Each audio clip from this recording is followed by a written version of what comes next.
Appointment order వచ్చేసిందా? Appointment ఆర్డరా గాడి గుడ్డ అప్పులోని తరుణుడి తరిగింది.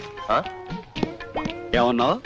నువ్వు ఇచ్చిన కార్డు విష్ణుమూర్తి చేతిలోని సుదర్శన చక్రమా, శివుడి చేతిలోని త్రిశూలమా, ఇంకా నయం భీముడి చేతిలో గదనా కాదు లాగ్ నెత్తిమీ కొట్టుడేది. ఉద్యోగం ఇవ్వలేదా? నువ్వు ఇచ్చిన ముక్కని ముక్కలు ముక్కలు చింపేసి మొహాన్ని కొట్టింది. చూసి చించిందా, చూడకుండా చించేసిందా? అరే ఊరుకోవయ్యా, చించిన తర్వాత ఎలా చించితే ఏంటి? బాగు నుంచి చించుందో ఫ్రంట్ నుంచి చించుందో అని. అది కాదయ్యా. చాలా ఊరుగా కొద్దిగా ఫేస్ టర్నింగ్ ఇచ్చి చెప్తాను. నో డౌట్ ఖచ్చితంగా డన్ బాక్స్ ఫేసే, లేకపోతే అది ఎందుకంత గొడవ చేస్తే? అది ఇది అనకాయ బాబు, ఎంతైనా నా సొంత కూతురు. కూతురా? అయ్య బాబోయ్, ఓసారి ఫేస్ ఫుల్ టర్నింగ్ ఇచ్చి చెప్తాను. బాలే వాడివయ్యా. పుర్రెముకు దెబ్బతింది, లేకపోతే ఎందుకలా మాట్లాడతా? ఓయ్ రంకుమాగడా, నేనే ఆ ఫ్యాక్టరీ ప్రొపరేటర్. అయ్య బాబోయ్, చిన్న మెదడు చితికిపోయి ఉంటుంది, లేకపోతే ఎందుకలా పిచ్చి పిచ్చిగా మాట్లాడతావు? డాక్టర్ పిలుస్తాను. డాక్టర్ అండి, ఇదిగో మాట్లాడుతూ చెప్పానా? Doctor what happened?